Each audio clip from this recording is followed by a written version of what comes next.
aujourd'hui dana expliquer Djiboka bind na livre di wax un berger au pouvoir.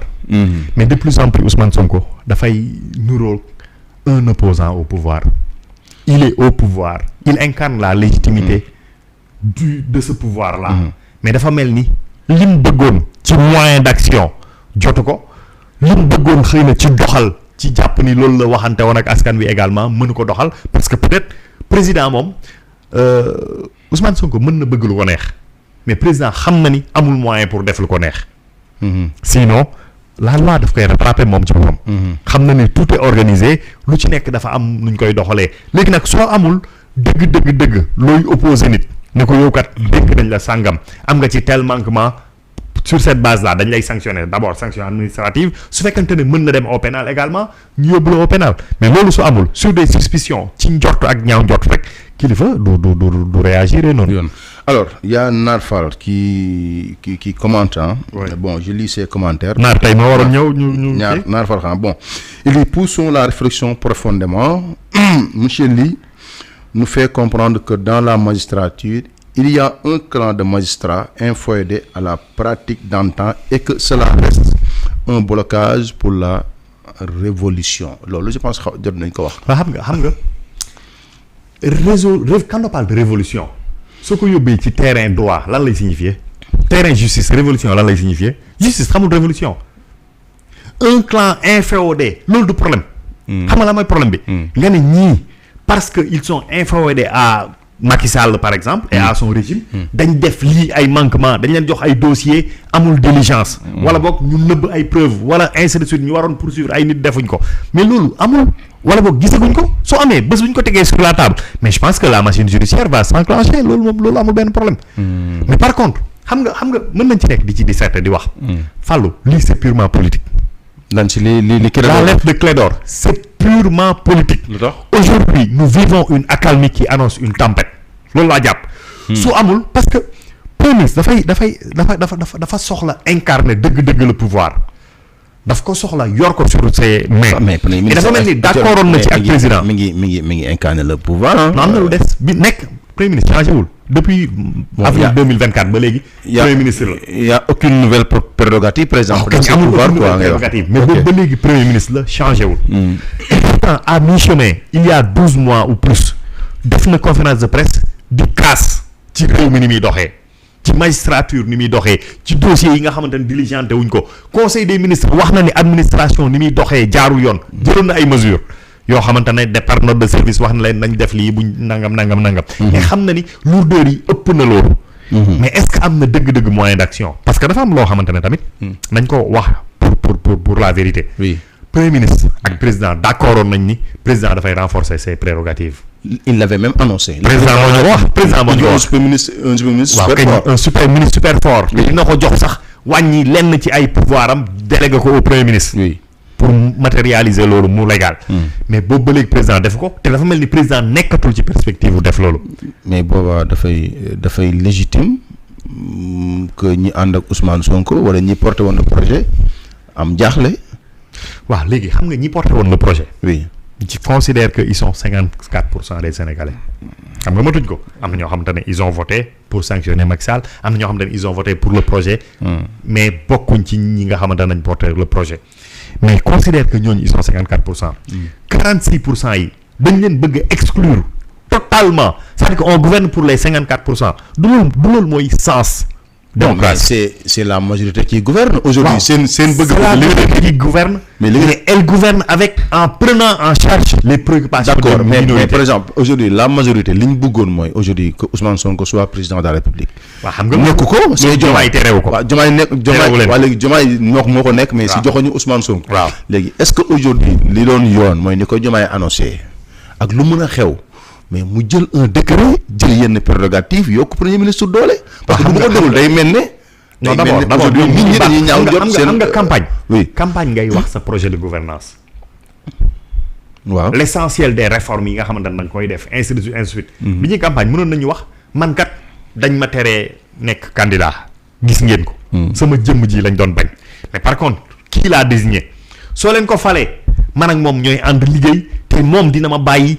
jébbal ma ay cër yoo xamante ne dinaa leen mën a defal li nga xamante ne moom laa leen yàgg dig depuis 5 ans ainsi de suite. ba pare xam loo faat xam nga loolu daal xam loo faat ñoom ñaar bi ñu doog a génn kaso fekk ñu tànn ko pare seen conférence de presse bi. waaw commune bi dañ ne deux perspectives lañ am. oui ñoom vice président lañ gis mooy seen vision. vice président mais dañ ne mandat bi gëmuñ ne dana mën a nekk.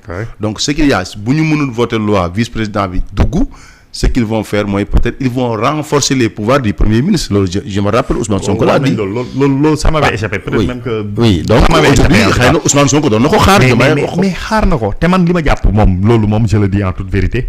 gaw ma ni Diomaye inscrire nu ci perspective boobu mais qu'est-ce qui s'est passé entre. looloo jaaxal nit ñi. qu'est-ce qui s'est passé entre-temps est-ce que du charge yi nga xamante ne moom la Ousmane Sonko ak ay nitam di teg ci président. moom moo tax ba président carapacé wu. jàpp ni ñii kat su ma wàññee lenn ci samay kii. xuusmaa ñàpp laa fi nekk. parce que joxuñ ma cër wala ainsi de suite mais loolu seen ay mbir bopp lañ. par contre.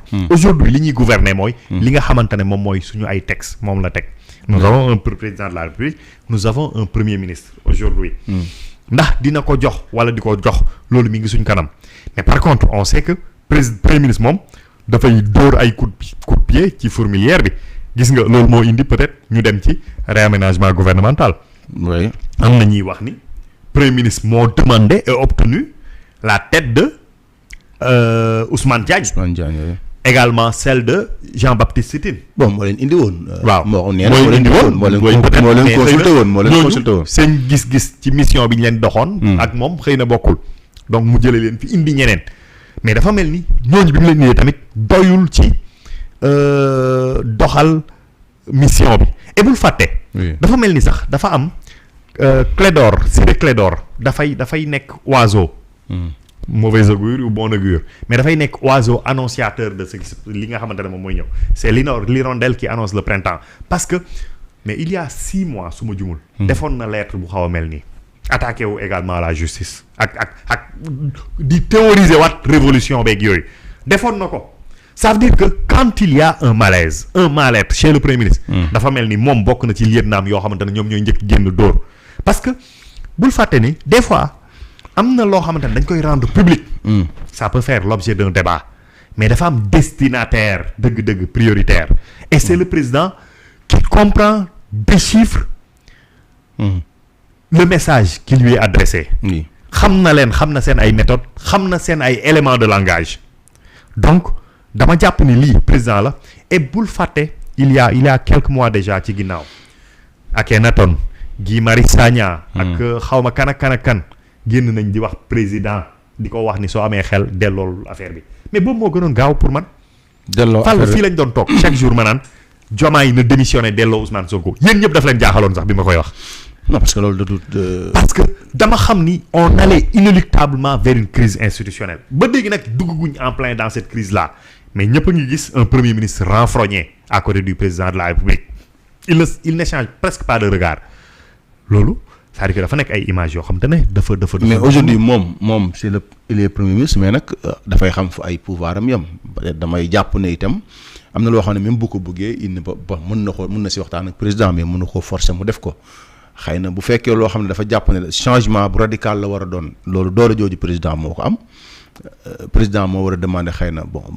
ñu man jàpp naa ni ñu modifier yenn textes yeeg jamais le premier ministre n'ira voir le président pour lui dire démissionnel nga bàyyi ma jël mbir yi loolu du ko def mais su ko président defoon dina ko ci remercier bu baax a baax leneen li ci des lépp lu mu bëgg moom dina ñëw teg ko ñu waxtaan ci mais su ci waxtaanee amul l'assentiment du président de la République daf koy jéem a teg pression et la pression ira crescendo day dem ba ci bi mu defoon conférence de presse et bi mu defee conférence de presse El Malick ak ay bonne volonté jug nañ fexe ba dajale leen mais suñ ko defuloon premier ministre am na yeneen plan xeex rek la mën xeex rek la xam dafa am compétition ci xeex ci la nekk boobu ba léegi depuis 5 ans 6 ans 7 ans presque ci xeex rek la nekk donc premier ministre moom su bëggee dara il se donne les moyens de l'obtenir par la pression par une pression incessante et très forte loolu xam naa ne président nag am na dal bu muy wane am na également ay conseils yoo xamante ne xam nañ lan mooy état xam nañ lan mooy cëru président xam nañ dooley président ñoo xamante ne ñu ko jege et peut-être que mi ngi jéem a déglu ñooñu également pour que c'est compliqué moom. mais dafa mel ni li Ousmane Sonko demandé woon tam xëy na dafa amul mooy am na mbir yoo xam ne dañ ko di waxtaane ci seen parti man gisaguma par exemple yenn réforme yi ñu ne Pastef dajaloo nañ waxtaan na ko xëy na loolu itam mun na ko metti parce que je ne sais pas la primauté du parti